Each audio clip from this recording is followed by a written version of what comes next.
Assalamualaikum warahmatullahi wabarakatuh. Alhamdulillahi rabbil alamin. Innal hamdalillah nahmaduhu wa nasta'inuhu wa nastaghfiruh. Wa na'udzu billahi min shururi anfusina wa min sayyiati a'malina. May yahdihillahu fala mudilla lahu wa may yudlilhu fala hadiya lahu. وأشهد أن لا إله إلا الله وحده لا شريك له وأشهد أن محمدا عبده ورسوله الذي لا نبي ولا رسول بعده. اللهم صل على نبينا محمد وعلى أزواجه وذريته وأهل بيته وأصحابه ومن والاه. أعوذ بالله من الشيطان الرجيم. يا أيها الذين آمنوا اتقوا الله حق تقاته ولا تموتن إلا وأنتم مسلمون.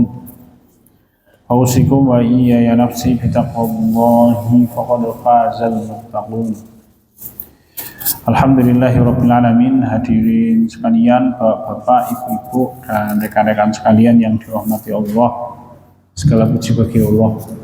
Apapun dan bagaimanapun keadaan kita, mari kita selalu mentaati Allah, mari kita selalu memuliakan Allah, mari kita selalu mensucikan Allah Subhanahu wa Ta'ala dari segala macam praduga yang buruk tentang Allah, dari segala macam kekurangan, dari segala macam hal-hal yang tidak tepat, karena Allah Ta'ala adalah Rabb yang maha bijaksana, Allah itu Rabb yang maha adil, Allah itu Rabb yang mengharamkan dirinya untuk berbuat zalim, dan Allah adalah Rabb yang paling meretapi apa yang dijanjikan oleh Allah Ta'ala. Tidak berpanjang lebar, malam hari ini nyuwun ngapunten, kita melompat materinya, tetap membahas kitab Madarijus Salikin, hanya karena ini materi kajian kita dari saya tadi pagi nih. Rong bali mulih loh nih, terus ngisi pengajian tentang Karangmuni, terus ngisi pengajian tentang Jalan Wonosari, Dawuan, terus mau pulang ke rumah kok prambanan mau alu-alu banget rasanya. Akhirnya kitabnya tidak saya bawa pulang gitu. Tapi sama tetap kita membahas kitab Madarijus Salikin.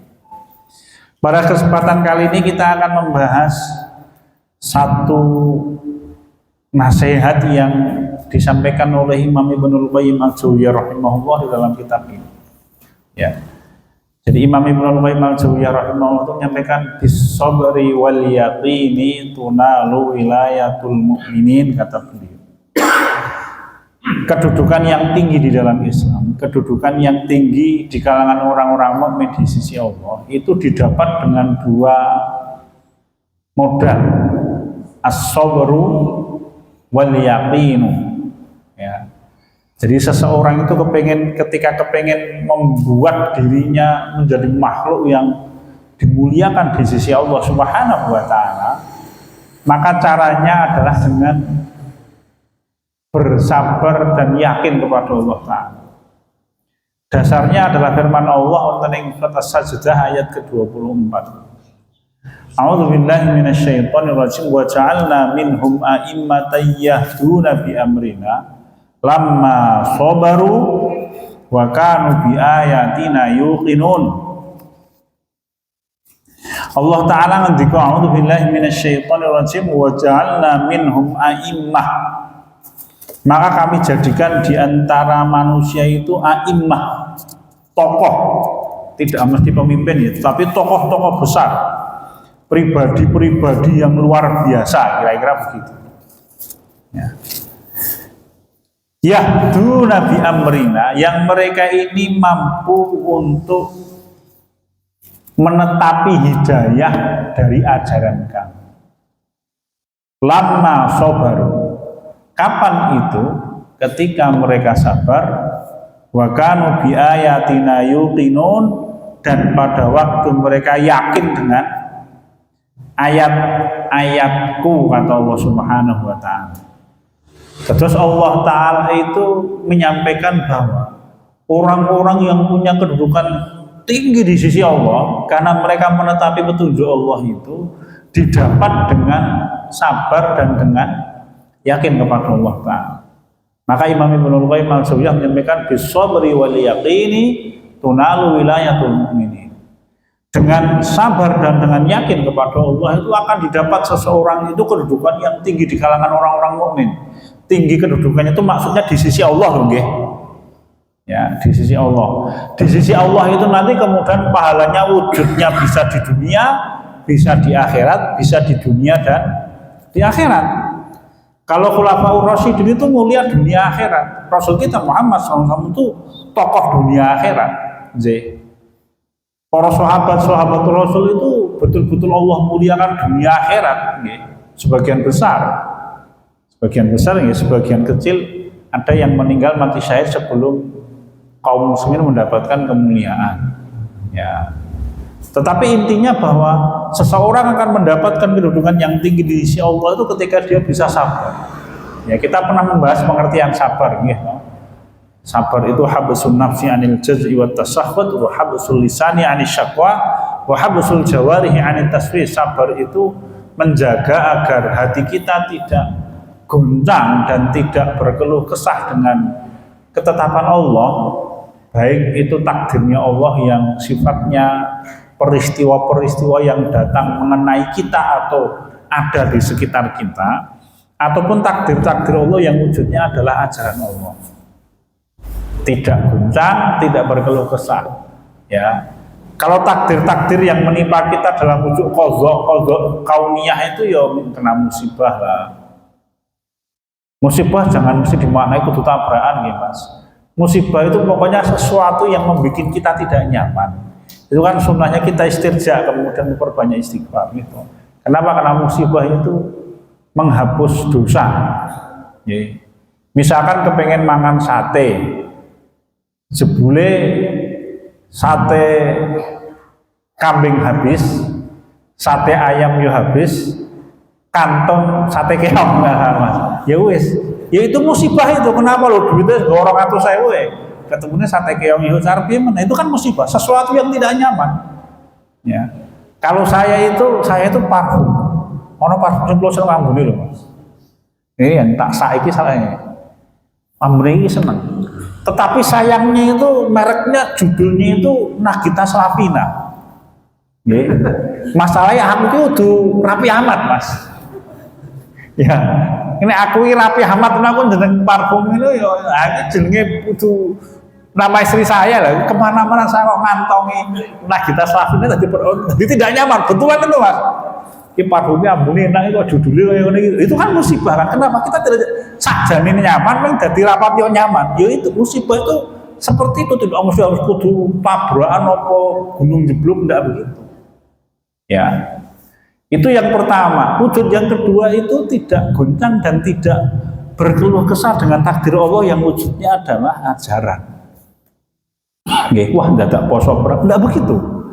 Kenapa harus kiam mulai? Enggak begitu. Yo nek sedekah yo sedekah wae, dikerjakan dengan bahagia, hatinya tidak goncang ketika diperintahkan untuk sedekah. Kita saja ini belum terlalu banyak diuji oleh Allah nggih. Para sahabat itu diperintahkan hijrah, dan ketika hijrah ini wis ditinggal kayak kabeh Mas. Pekerjaan yang mapan semuanya ditinggalkan. Istri yang tidak mau diajak hijrah tinggal. Anak yang ragu diajak hijrah tinggal wae kabeh. Bapak Ibu tinggal wae kabeh. Wah, ini tidak main-main. Ya. Jadi hati tidak goncang dan tidak berkeluh kesah ketika menerima takdirnya Allah, entah yang wujudnya itu peristiwa yang terjadi atau ajaran Allah. Wa habsul lisani anis syaqwa. Yang kedua, sabar itu menjaga agar lisan kita tidak suka mengadu, tidak suka berkeluh kesah, kecuali kepada Allah ya. Karena Allah itu tempat berkeluh kesah, ya. Allah itu as-samad, ya kan? Samad itu maknanya Allah tempat orang memohon, berkeluh kesah, mengadu Allah Ta'ala. Maksudnya di sini adalah tidak berkeluh kesahnya lisan dengan kepada selain Allah. Bisa apapun yang terjadi mengadunya kepada Allah.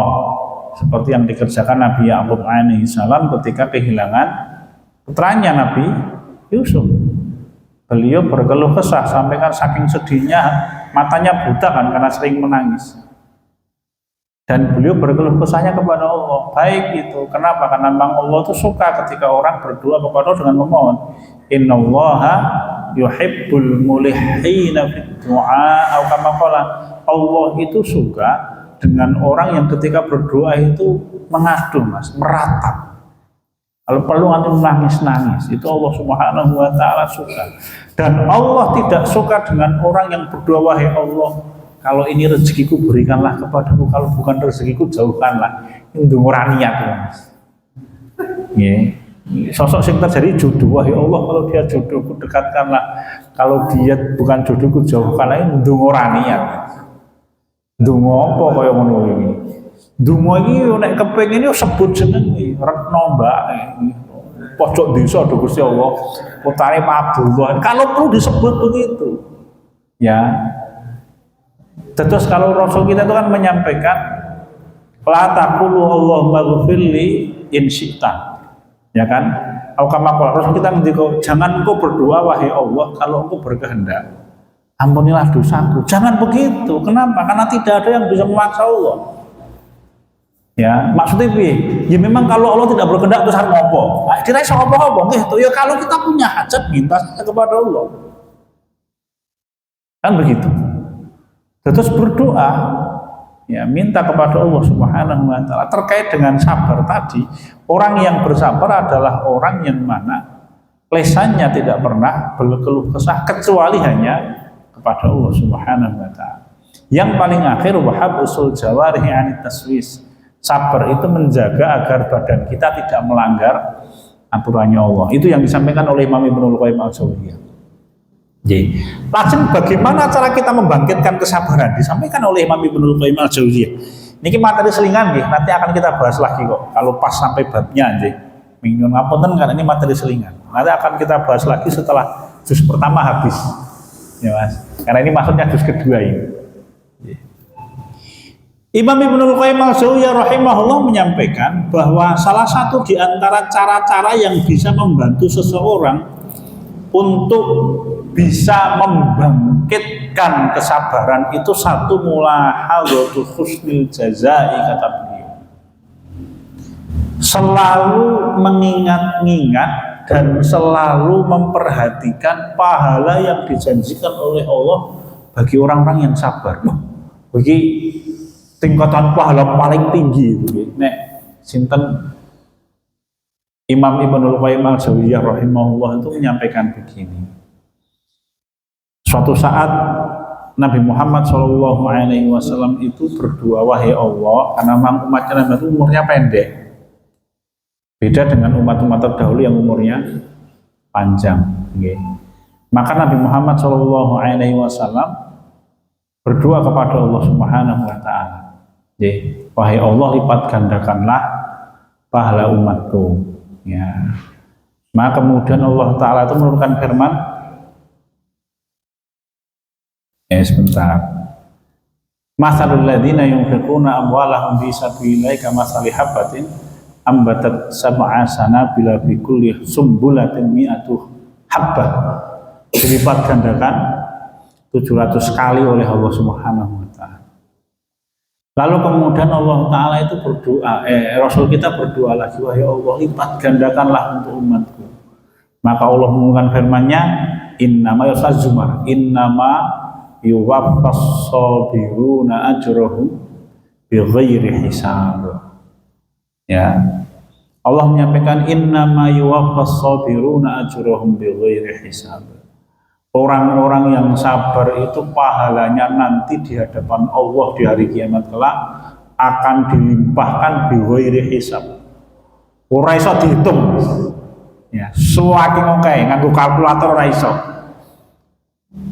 Hisabnya dilipat, hisab ya pahalanya dilipat gandakan 1 triliun. Iki iso dihitung to, Mas. Ini Allah Ta'ala ngendika ora iso dihitung kelipatannya. Dadi angka iki manungsa wis bedat, Mas. Ya, bagi siapa itu? Bagi orang-orang yang sabar. Maka Imam Ibnul Qayyim al-Jauziyah rahimahullah menyampaikan salah satu cara untuk membangkitkan kesabaran itu adalah dengan selalu memperhatikan pahala yang dijanjikan oleh Allah bagi orang-orang yang sabar. Ya, bagi orang-orang yang sabar. Sabar apa ya? Sabar menanggung ketaatan kepada Allah dengan segala macam ujian yang dihadapi. Ya, apa saja itu. Ini memang satu amal soleh yang tidak main-main, amal soleh yang kelihatannya sederhana, tetapi pahalanya melimpah di hadapan Allah Subhanahu wa Ta'ala. Kenapa pun orang yang sabar, ya tadi pengertian sabar yang tiga itu. Hati kita tidak pernah goncang dengan takdir Allah atau ajaran Allah. Lesan kita tidak pernah berkeluh kesah sama sekali dengan apapun yang datang kepada kita, sama baik takdir yang tidak nyaman atau ajaran Allah Ta'ala yang berat. Ya kecuali kalau kita berkeluh kesahnya kepada Allah, yang paling akhir ya tidak melanggar aturan Allah Ta'ala, ya. Itu sesuatu yang kalau bisa ditetapi pahalanya bighairi hisab, Allah yang kangen gitu. Apa Allah itu ketika menyebutnya kecil, maka berarti besar untuk kita. Misalkan begini, wa yas'alunaka 'anir ruh qulir ruhu min amri rabbi wa ma utitu minal ilmi illa qalila. Kita itu diberi oleh Allah ilmu tentang kejiwaan itu hanya sedikit, ya sedikit kata Allah. Sedikitnya ilmu yang Allah berikan kepada kita tentang jiwa itu bisa menghasilkan buku tentang ilmu kejiwaan itu berapa ribu atau berapa ratus ribu judul sekarang. Ya. Allah ngendikane segede. Lah ini Allah ngendika tentang pahalanya orang yang sabar itu banyak, bil ghairi hisab, ora iso diitung saking. Oke. Maka memang pahala orang yang bersabar itu tidak bisa dibayangkan, gitu. Tidak bisa dibayangkan. Kalau Rasul kita di dalam satu riwayat menyampaikan di sisi Allah itu ada satu kedudukan yang tinggi. Salah lakat bahasa Arabnya itu lupa hadis ini. Terus Rasul kita itu ngendika di sisi Allah itu ada satu kedudukan yang sangat tinggi yang tidak bisa dicapai kecuali dengan syarat sabar, memang ya bersabar. Tidak dengan cara yang lain. Ada satu kisah kemudian disampaikan oleh, kalau tidak salah, Wahab bin Munabbih, saya dapatkan di dalam kitab Al-Ibtila'u Sunnatul Madiyah. Jadi Al-Ibtila'u Sunnatul, ada satu kisah itu memang Israiliyah, tetapi memberikan kita pelajaran bahwa memang sabar itu istimewa. Terus karena Israiliyah itu biasanya sumbernya Imam Wahab bin Munabbih, Al-Akhbar biasanya. Terus disebutkan suatu saat Nabi Isa alaihi salam menika tindakan sesarangan kalian murid terpercaya, murid kinasih lah pokoknya, murid yang paling dekat dengan berjalan di pinggir pantai, di pinggir laut. Ya. Tiba-tiba beliau muridnya Nabi Isa alaihi salam itu dikroyok singo, dipangan singo di depannya Nabi Isa alaihi salam, dan beliau tidak bisa berbuat apa-apa. Ya, maka kalau jenenge dipangan macan ki orang yang legeder ngono wae ya, Mas. Sikit, dicoel-coel sikit itu. Dan itu dilihat oleh Nabi Isa ini. Maka kemudian Nabi Isa itu matur kepada Allah. Wahai Allah, ini murid saya yang paling dekat dengan saya, kok begini, dos pundi to? Kira-kira begitulah kalau bahasa saya. Kok kita oleh mati kena sebianget kan ya.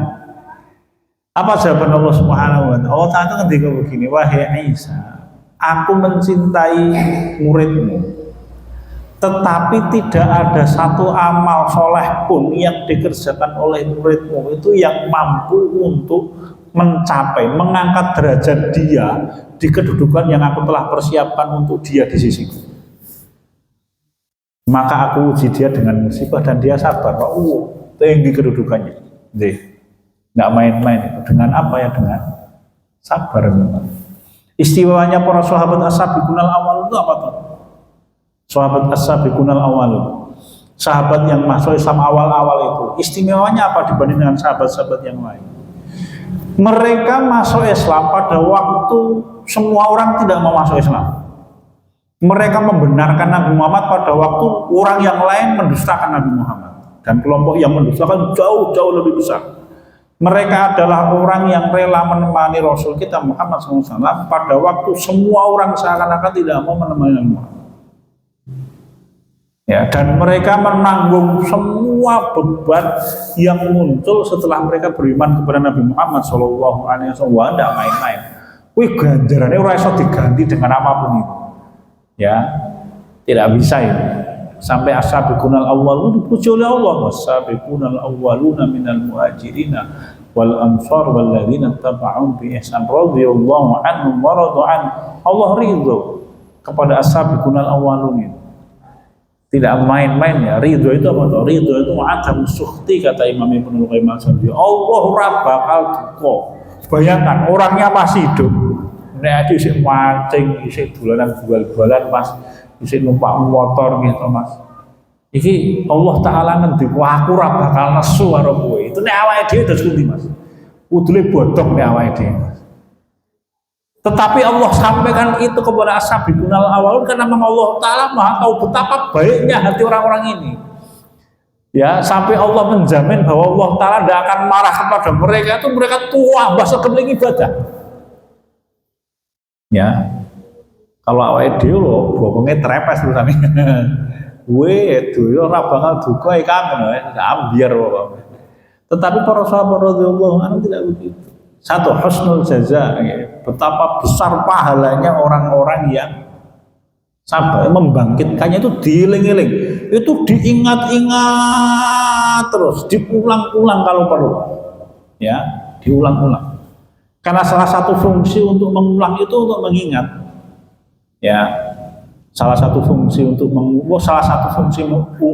itu untuk mengingat. Mengingat apa yang dijanjikan oleh Allah Taala untuk kita. Ya, misalkan kita itu berzikir, kan ada satu zikir yang utama gitu, yang dibiasakan oleh simbah-simbah kita, raditu billahi robba wa bil islami dina wa bi Muhammadin sallallahu alaihi wasallam nabiyan atau rasul. Ya, ada riwayat berbeda-beda. Itu kan istimewa itu Mas. Ming sayangnya kita tidak tahu maknanya itu. Tidak tahu maknanya. Rasul itu kan mensunahkan itu dibaca pagi dan sore hari. Itu kan ungkapan luar biasa itu. Itu kalau orang tahu terjemahannya diulang-ulang itu kan, kalau saya pernah membaca di dalam salah satu buku namanya astagfirullah kok. Kalau orang mempengaruhi orang lain jangan apa istilahnya? Ya, hipnotis. Buku itu judulnya yang saya baca dari istri saya itu hipnotis kinetik namanya. Menghipnotis orang tanpa pakai sihir, tanpa pakai kekuatan jin. Ya, salah satu caranya apa? Mengulang-ulang informasi. Jadi, diulang-ulang terus. Ya. Dan itu dikerjakan oleh ulama salaf. Ya, tak citaking Mas, tapi intinya mengulang-ulang itu penting. Jadi dia menanamkan nilai raditu billahi robba, saya tidak akan pernah marah dan tidak akan pernah benci, dan saya gembira Allah sebagai Tuhan yang aku taati. Itu kan istimewa maknanya Mas. Ya, wabil islami dina, saya tidak akan marah, saya tidak akan benci, dan saya selalu gembira dengan semua ajaran Islam yang saya tetapi. Itu kan ungkapan itu diulang-ulang setiap hari, pagi dan sore hari. Itu memasukkan nilai ke dalam hati seorang manusia dan kepala manusia tanpa disadari oleh orang itu. Nah, termasuk kula panjenengan sami ngeling-eling ganjarane wong sabar itu ya salah satu fungsinya untuk apa? Untuk mewarnai hati kita agar kita menjadi orang yang bersabar. Diajarkan, itu dipakai oleh Kanjeng Nabi kita Muhammad sallallahu alaihi wasallam. Punika ingkang sepindhah. Ingkang angka kalih intidharul farji. Imam Ibnu Qayyim al-Jauziyyah rahimahullah ngendika yang kedua, cara kita untuk membangkitkan sabar iki yo menahan jiwa kita menunggu datangnya pertolongan Allah. Nah, dan menunggu itu ibadah yang besar pahalanya. Nah, wonten ing Al-Qur'an Allah ngendika fantadhiru inni ma'akum minal muntadzirin. Tunggulah dawuhipun Allah kepada Rasul menyampaikan kepada orang-orang munafik. Saya bersama dengan kalian menunggu janji Allah untuk menghukum orang munafik, dan orang munafik menunggu janji Allah untuk dihukum oleh Allah Ta'ala. Dalam ayat yang fantadziru inna muntadzirun, tunggulah kami pun menunggu. Ya, dan tidak hanya dua ayat, dalam beberapa ayat, nggih. Jadi intinya Allah itu merintahkan kita menunggu. Bani Israel ki 40 dina kon nunggu Nabi Musa, murah sabar Mas. Ya, Nabi Musa belum pulang sudah bikin Tuhan baru patung. Dilaknat oleh Allah Subhanahu wa taala. Gara-gara apa? Gara-gara orang sabar nunggu. Nggih. Dan memang menunggu itu ibadah yang tidak main-main. Tidak main-main. Nggih, misalkan dulu zaman sama ingat nggih.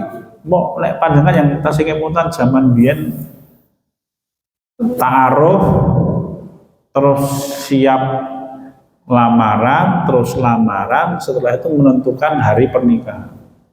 Jebule bapak kita dan ibu kita sepakat dengan bapak ibunya calon kita setengah tahun yang akan datang. Oh, setengah tahun wis suwe, Mas. Lha nunggu sebelum minggu. Lho nggih mboten? Nggih. Maka kalau orang bisa menahan jiwanya ketika menunggu, itu pahalanya besar. Dan kalau orang menjaga jiwa untuk bisa selalu menunggu janji Allah, itu pahalanya besar di sisi Allah Subhanahu wa taala.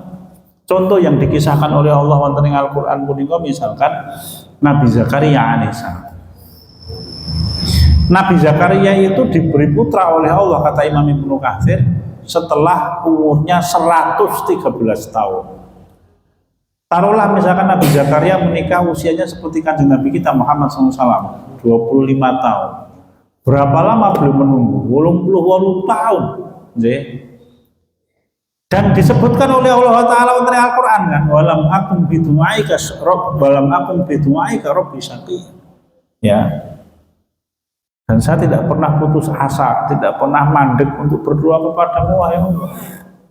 Ditunggu, Mas. Kenapa? Karena Nabi Zakaria itu oleh Allah ditakdirkan menikah dengan perempuan yang mandul wa kanat imraati aqim. Istriku itu mandul. Sajane Nabi Zakaria itu bisa menggunakan jalan tol, boleh kepala cabang rampung urusan ini. Rasa didawa-dawa kayak gini. Jadi berarti budi koron istri dengan mana? Ini sama di rumah. Itu sajane praktis rampung. Tapi Nabi Zakaria itu cintanya kepada istrinya belum kepengen punya putra dari istrinya. Lendungnya berapa ton? 80 tahun luwih loh. Sabarnya belum menunggu, akhirnya dijawab oleh Allah Subhanahu wa taala. Nggih. Wa Zakaria idza nada rabbahu rabbi la tadharni farda wa anta khairul warithin fastajabna lahu wa wahabna lahu Yahya wa aslahna lahu zawjahu. Urutannya kan ngono kuwi. Terus Nabi Zakaria itu berdoa. Lalu kemudian dijawab doanya kata Allah, diberi Yahya dan kemudian keadaan istrinya diperbaiki. Kenapa kok diurutkan begini? Doanya dijawab, diberi Nabi Yahya, baru kemudian istrinya diperbaiki keadaannya sehingga tidak lagi mandul. Kenapa? Tadi kalau matur, karena Allah tuh bisa memberikan Nabi Yahya tanpa jalan istrinya. Maksudnya dengan jalan yang lain tadi itu, ibu kepala cabang itu. Saja. Tapi Nabi Zakaria tidak mau. Ibu kepala cabang kiopo itu rasa dipikir ke. Intinya begitu. Dan dijawab oleh Allah setelah berapa? 88 tahun.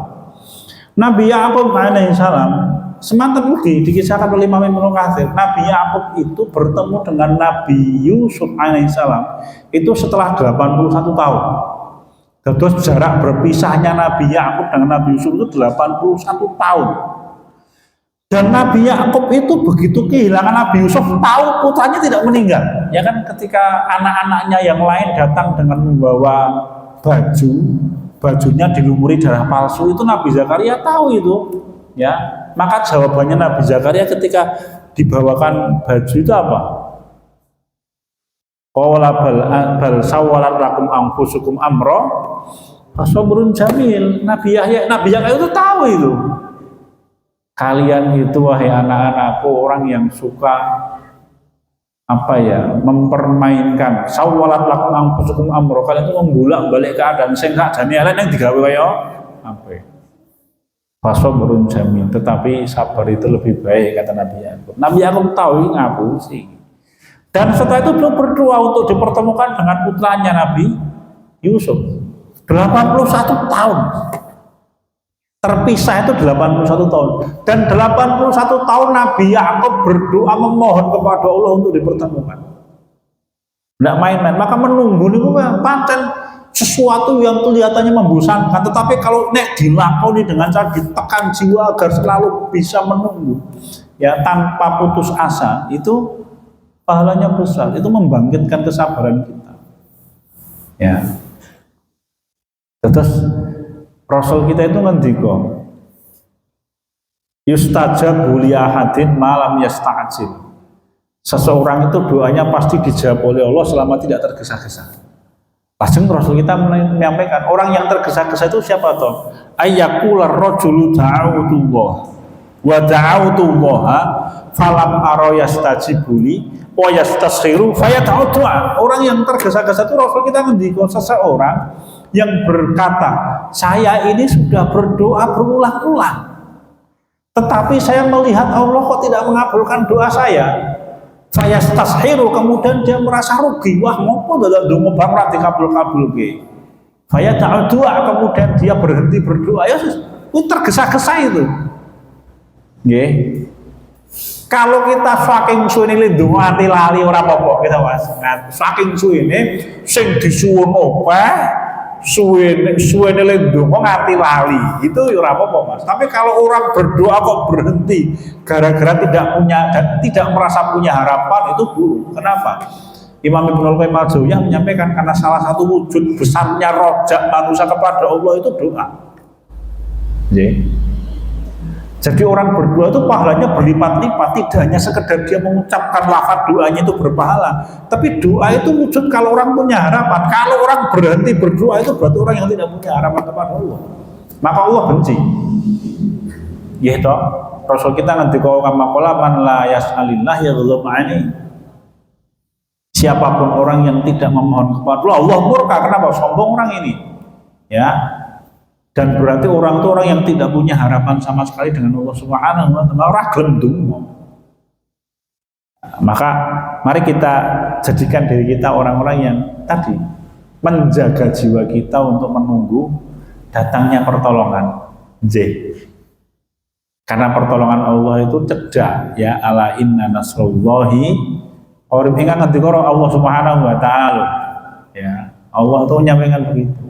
Hanya koribnya Allah, dekatnya Allah itu kan petanganipun ya Allah Ta'ala kan bukan kita. Ini awake dhewe njaluk sakjet-sakjet.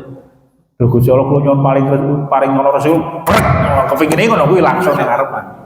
Awake dhewe. Tetapi Allah itu kan ketika memberikan jawabannya proses, ya kan? Dan itu di waktu yang paling tepat untuk kita. Jawabannya ya paling tepat. Nabi Muhammad punika hijrah ke Madinah ya setelah 13 tahun berdakwah di Madinah. Itu tidak bisa langsung balik ke Mekah. Rasul kita baru bisa balik ke Mekah itu setelah 21 tahun. Ya, setelah tahun ke-8 Hijriyah Fathu Makkah. Pertanyaannya kadang-kadang kenapa kok tidak awal-awal saja? Setahun Rasul berdakwah langsung bisa menguasai Mekah. Nabi Muhammad SAW menikah 4 tahun berdakwah itu yang masuk Islam baru 11 atau 18 orang. Kira-kira loh nih. Pada waktu Rasul kita hijrah ke Madinah itu diperkirakan sahabat yang masuk Islam itu sekitar 130 orang. Logikanya nek wong 130 kon menguasai negara iki piye Mas? Pendeng kuwi wong iki. Ya. Jadi tukang jahit yo, tukang beca yo, jadi Pak Lurah yo, Pak Camat sisan, mantu jadi menteri sisan, wah bingung nih orang. Kenapa? Ming wong 130 ayo semaput nih, ora istirahat nih orang. Loro kuning kabeh terus mati malam. Ya. Jumlahnya baru 130 orang.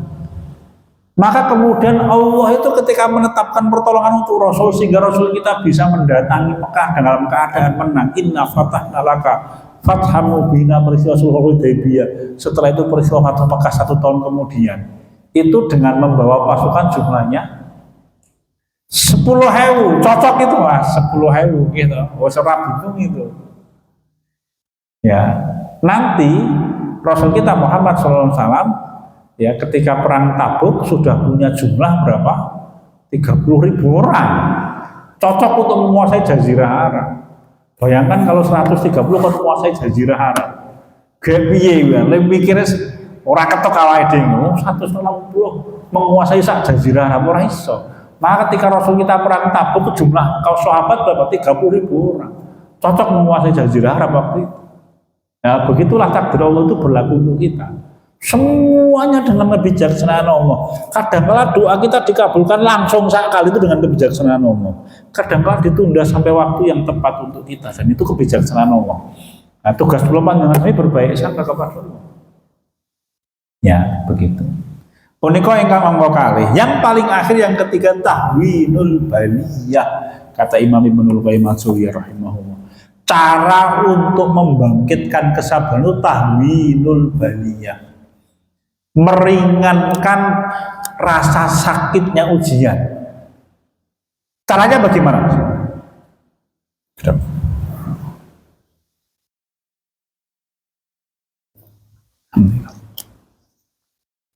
Jadi yang ketiga ini ada dua cara kata Imam Ibnul Qayyim al-Jauziyah. Jadi tahwinul baliyah meringankan beban bala, ya. Itu caranya yang pertama ayya'udani amallahi wa ayadiyah. Jadi kita berusaha untuk selalu menghitung nikmat Allah yang sudah Allah berikan kepada kita. Caranya ngoten niku dihitung-hitung. Kenapa? Nanti terkait dengan yang kedua. Yang pertama adalah menghitung nikmat Allah yang Allah limpahkan. Oh, banyak sekali. Ya. Kenapa demikian? Karena ini terkait langsung dengan nomor 2. Yang kedua adalah tazakkuru sawalifan ni'am. Selalu mengingat sisa-sisa nikmat yang sudah Allah berikan yang masih ada pada diri kita. Karena pada waktu kita itu diuji oleh Allah dengan cara dihilangkan satu nikmat. Sing sisa ki akeh. Ya. Terus Imam Urwah bin Zubair rahimahullah itu kan pernah diuji oleh Allah, putranya Zubair bin Awam itu diuji dengan cara kepengkal jaran. Sehingga kemudian kakinya itu bengkak dan harus diamputasi. Mungkin ayat ini apa jenenge? Tetanus mungkin. Ya.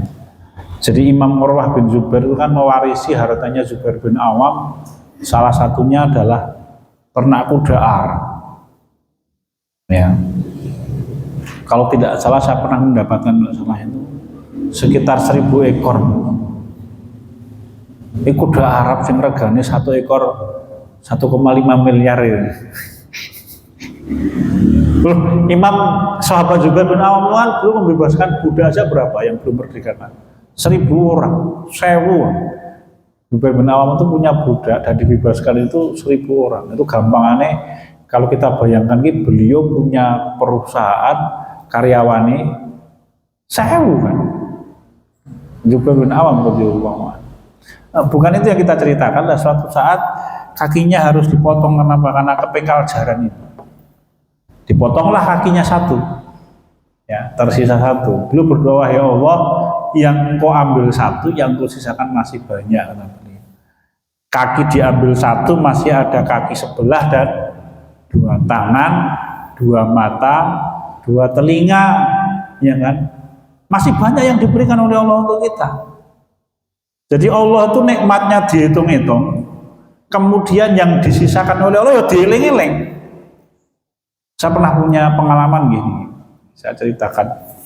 Nah, bagi saya itu pelajaran berharga. Memang kita berdua itu butuh berbaik sangka kepada Allah, karena orang itu kan ketika memohon lama orang dikabul-kabul kayak itu nyon ngapunten kadang-kala menimbulkan rasa buruk sangka. Nggih. Ki piye to Gusti Allah disuwuni ora dikabul-kabul iki piye to? Kadang-kala begitu. Nah, saya itu pernah suatu saat gitu. Itu pernah ya kemarin pas masa-masa tidak di rumah itu radang tenggorokan hampir sesasi. Dan tempat yang tidak gampang kan mendapatkan obat. Dan kalau radang tenggorokan begitu Mas, waktu es koyo ngono wae nanti sampai muntah-muntah segala sangat mengganggu. Dungo yo ora mari-mari. Sampai ketika berdoa itu ada perasaan Gusti Allah piye to nyuwun kok ora diparing-paring itu. Makanya kan yang sakit bukan seluruh badan, kan hanya tenggorokan nggih loh. Tetapi karena ngrasake lara niki kanthi liyane iki lali nek sakjane sik sehat. Yaitu untuk 3 pekan mungkin lebih ya. So saya itu ingat, oh iya ya, ngopo kok orang kenapa lindu kok tambah semakin berburu sangka kepada Allah. Akhirnya terus saya mengganti doa. Doanya saya ganti, wahai Allah, saya itu sehat nih. Saya nyuwun kepengen tambah sehat. Doanya begitu, orang dinoi mari. Tenanan itu. Ya. Di sana berdoa, ya Allah, itu pas akhir-akhir Covid ini, Mas. Covid sudah mulai mereda itu. Itu sekitar tahun 2023 lah, sekitar itu. Itu 2 hari itu. Nyuwun ya Allah, kalau sehat nih, ini kalau kepengen tambah sehat, itu kan tak balik kan dari Mas ganti gitu. Ya, mungkin apa ya, skripsi harus direvisi lah Mas kali nanti. Ini dicorek arus dosennya diganti kalimat. 2 hari mantun Mas itu. Rom dina loh Mas. Nah, kok lega ya gitu. Ya memang begitu. Oh ya, rupanya memang apa ya? Kadang-kala ketika kita berdoa lama, itu seakan-akan karena doa kita tidak dikabulkan, Gusti Allah mboten paring nikmat. Makanya masih banyak yang tersisa untuk kita kan. Siji kuitil sing mau diwujudke. Ya, memang butuh baik sangka kepada Allah. Ya, terus salah satu cara yang diajarkan di dalam Islam untuk meringankan beban musibah, apa itu? Diingat-ingat nikmat yang sudah diberikan oleh Allah Ta'ala kepada kita. Karena yakinlah bahwa nikmat Allah selama Allah masih mendirikan kita mau tentu besar.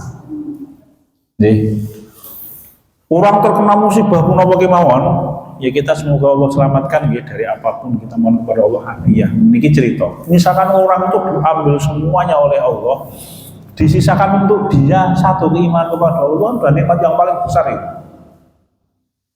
Lah dia tetap dipilih oleh Allah untuk percaya dengan Allah, baik sangka dengan Allah, apa menyandarkan hatinya kepada Allah. Sedangkan Allah Ta'ala itu Rabb yang segala-galanya, tidak ada yang tidak mungkin. Nah, kan begitu. Nabi Ayub alaihissalam itu sakit kecuali lisan. Sampai berdoa, ya Allah, jangan engkau bikin lisanku sakit, karena hanya tinggal lisanku yang bisa aku gerakkan untuk memuji dirimu, ya Allah. Ya, habis itu harta habis 1 malam, terbakar seluruhnya. Setelah itu tinggal 1 bangunan, kemudian keluarganya Nabi Ayub itu dimasukkan ke dalam bangunan itu oleh Nabi Ayub alaihissalam. Bangunan yang dipakai oleh keluarganya Nabi itu terbakar habis, mati seluruhnya putranya Nabi Ayub. Sak putu-putune kabeh tersisalah beliau dengan istrinya. Wes, entek Mas, celing gitu. Ya. Nabi Ayub berdoa begitu, wahai Allah, jangan kau. Setelah itu beliau sakit dan tinggal lisannya yang bisa beliau pakai untuk memuji Allah. Belum menyampaikan, wahai Allah, jangan kau jadikan lisanku sakit, karena tinggal lisanku yang kau bisa gerakkan untuk memuji dirimu. Surah dia apa, tapi masih berbaik sangka kepada Allah. Ya, apa gantinya? Wa wahabna lahu ahlahu wa mislahu ma'ahum rahmatan min indina. Allah mengganti sesuai dengan apa yang beliau hilang 2 kali lipat. Ya, Allah ngendika begitu. Ada cerita dikisahkan oleh Imam Ibnu Katsir rahimahullah tidak salah. Terus ketika Allah Ta'ala mengembalikan semua hartanya Nabi Ayub, Nabi itu ditanya oleh Allah Ta'ala, wahai Ayub, engkau memilih yang mana? Keluargamu tetap di surga, atau aku hidupkan kembali di dunia, aku berikan setelah itu keluarga yang jumlahnya 2 kali lipat keluargamu yang aku hidupkan. Tidak main-main. Jadi Allah tuh menawarkan, nek kamu mau semua keluargamu yang mati tahu urip meneh, dan aku tambah jumlah yang serupa dengan itu. Ya. Tapi Nabi Ayub tidak mau. Biarkan wahai Allah, poneng swarga iki wis luwih enak timbang donya nek awake dhewe iki. kira-kira menurut sudahlah ganti saja dengan Nyai, kemudian Allah Ta'ala mendatangkan keluarga yang lain. Begitu. Ya, bagi Allah Ta'ala gampang itu. Kenapa? Menyandarkan diri kepada Allah dan tidak ada yang tidak mungkin bagi Allah Subhanahu wa Ta'ala. Ya, tidak ada yang tidak mungkin. Nah, tugas kula dengan sami kan bersabar. Allahu a'lam bishawab. Oh, kita belum bahas tentang yakinnya sih. Sudahlah, cekap jam 9 kirang segede. Hanya sadani Allah wa yakum cekap pun kang saged kula aturaken wonten ing dalu punika masih ada 1 kali pertemuan nggih sebelum Ramadan ya. Ya, insyaallah. Nanti kita laksanakan sajalah materi yang akan datang, nanti kita bahas materi yakin. Oke, wonten napa-napa nanti. Cekap Bapak, Ibu nggih ingkang saged kula aturaken. Sebelum saya tutup ada pertanyaan dari materi kita. Monggo menawi wonten, monggo. Waalaikumsalam warahmatullahi wabarakatuh. Ketika kita ini berdoa agar kita ini doa khusus misalnya, kalau saya pernah mengalami itu, saya pernah berdoa itu, ya Allah beri saya nikmat keimanan dan kesabaran.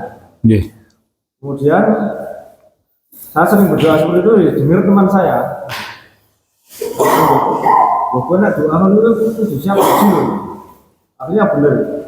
Saya ini di sakit selama lalu 4 bulan saya nggak bisa apa-apa ya, di rumah. 4 bulan lebih itu, hampir setengah tahun itu.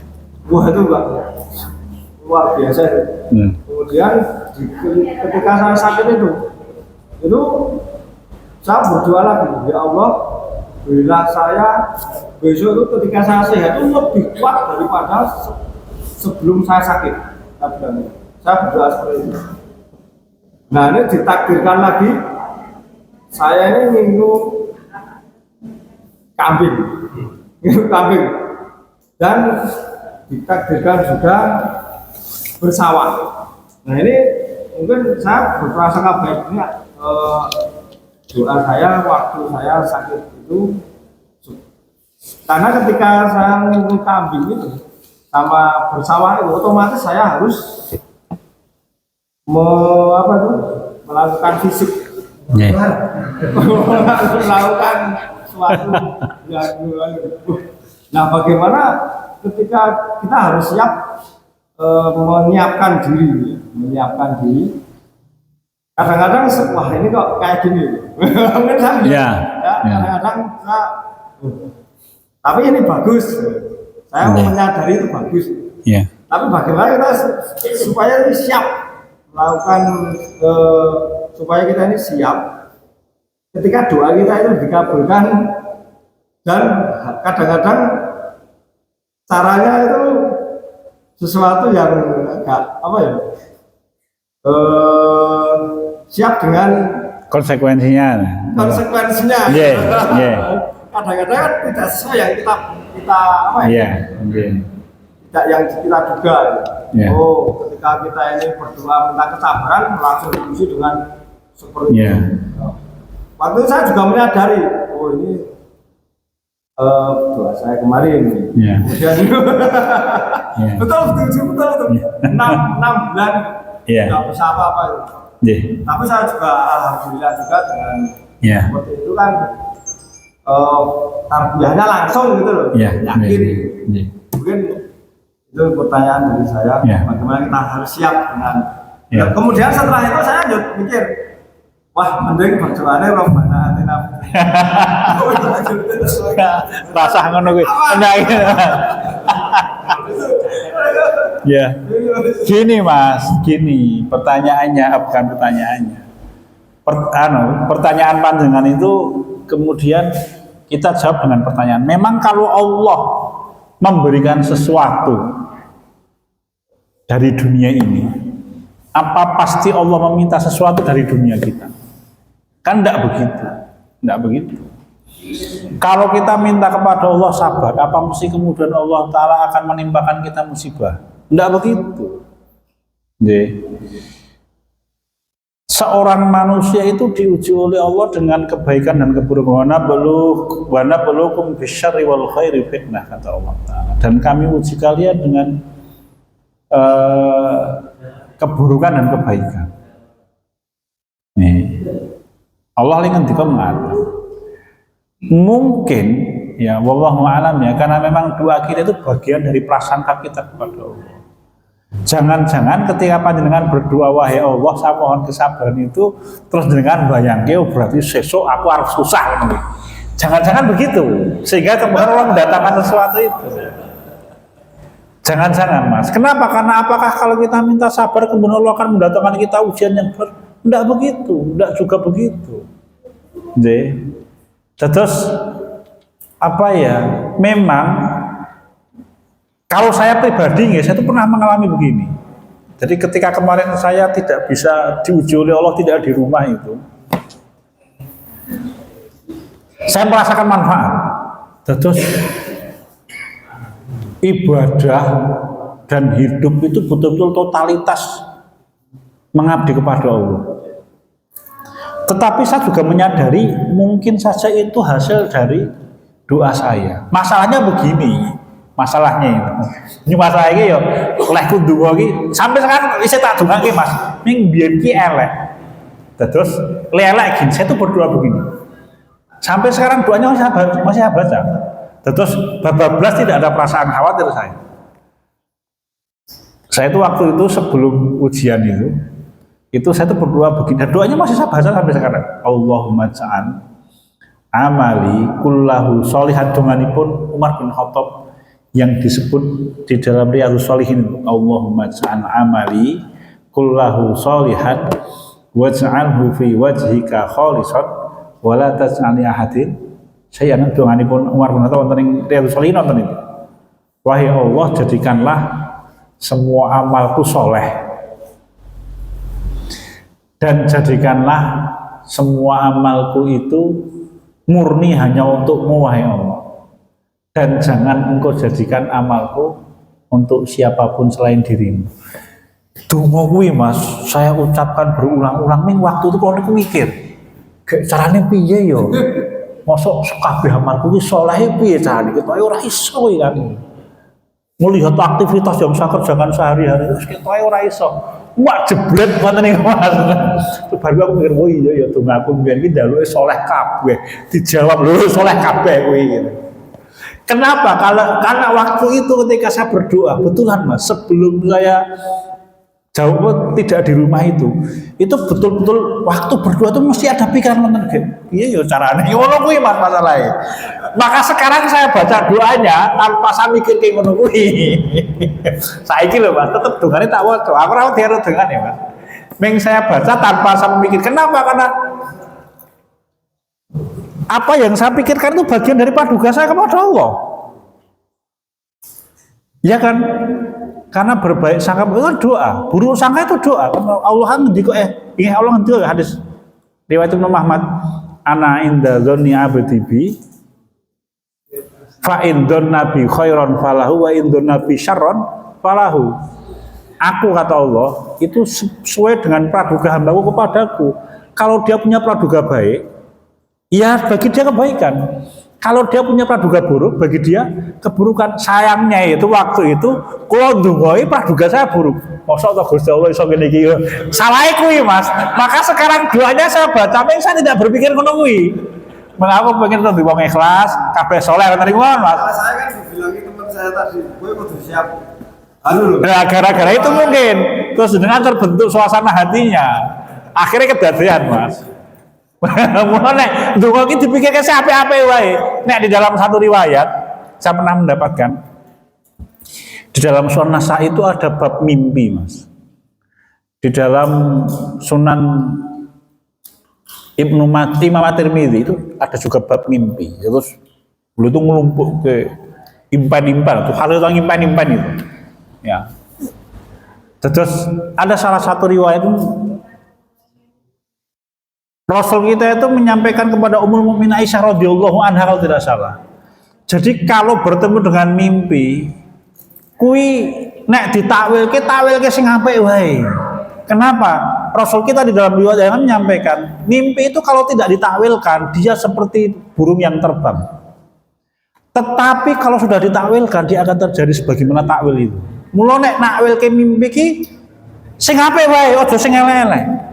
Waduh Kang aku mimpi wingi numpak motor kok ketoke montore glundung ya. Oh, berarti jenengan glundungane jek iki. Ngono kuwi wae, ditakwilke sing apik, rasane aneh. Gitu, memang begitu dawuhipun di dalam riwayat itu. Kenapa? Karena nanti itu bagian dari paduka kita kepada Allah Ta'ala. Sudah, takwilkan yang baik saja. Mungkin begitu, Mas. Jadi apakah kemudian kalau seseorang bertakwa kepada Allah itu diuji dengan cara musibah berulang-ulang? Oh, Nabi Sulaiman alaihissalam ki beliau rojo, anake rojo meneh, wis piye gekan? Uripe kan enak karo enak karo enak karo enak. Lho nggih mboten? Nggih. Memang belum pernah diuji sekali kan ketika kehilangan tahta 40 hari. Tapi kan baru uripe enak apa? Enake ora mengenak. Garwane 70, Mas. Oh. Kayaknya jangan tanya, beliau itu kan punya pasukan jin yang tugasnya mencari kekayaan di laut, wangkut template di istana-istana beliau. Ya, begitu. Tidak mesti harus orang nek apa namanya dekat dengan urupe ketulo-tulo, tidak begitu. Oh, Abu Bakar As-Siddiq radhiyallahu anhu, Umar bin Khattab, Utsman, Tolhah, Zubair, orang-orang kaya kan Mas, yang tadi saya ceritakan kepada Anda. Begitu. Zaid bin Arqam itu sampai disebutkan punya harta emas sangat pelatrok nganggo kuampak Mas, nek disimpen gitu. Emas loh. Coba jenengan kalau punya anting emas tuh dipelatrok nganggo kuampak, pati ro bojone. Nek sahabat Zaid bin Arqam itu saking banyaknya sampai dipotong-potong baik kamu. Terus sahabat-sahabat besar Tolha bin Ubaidillah, Zubair bin Awun, tadi saya cerita, Zubair bin Awun itu punya budak 1000 yang dibebaskan. Ya, membebaskan budak itu kan hartanya besar, kaya raya beliau. Terus konsep apakah harus begitu? Nek wong imani ketulo-tulo ndak begitu, Mas. Wa may yattaqillah yaj'al lahu makhraja. Wa may yattaqillah yaj'al lahu min amrihi yusra. Jadi konsepnya begini, orang yang semakin tinggi keimanannya, maka ujiannya semakin berat. Betul. Mengkan ora titik. Kalimat itu tidak boleh titik sebenarnya. Ujiannya semakin berat dan pertolongan Allah semakin banyak. Begitu. Jadi nek meng orang yang beriman ujiannya semakin berat, semakin bertakwa, semakin betul nek meng mandek bayangan kita Allah. Berarti takwa itu susah wongnya Mas, ketulo-tulo, ambiar uripe ini begitu nggih. Enggak begitu. Orang itu semakin berat ujiannya, maka pertolongannya semakin banyak. Jadi semakin dilayani oleh Allah. Kenapa ya? Karena ujian yang berat itu. Justru begitu. Tapi ya memang kondisi seperti itu wajar ya. Dalam artian ya kita manusia. Manusia itu ada perasaan begitu. Meng rasa diganti rawa betul kan ya Mas?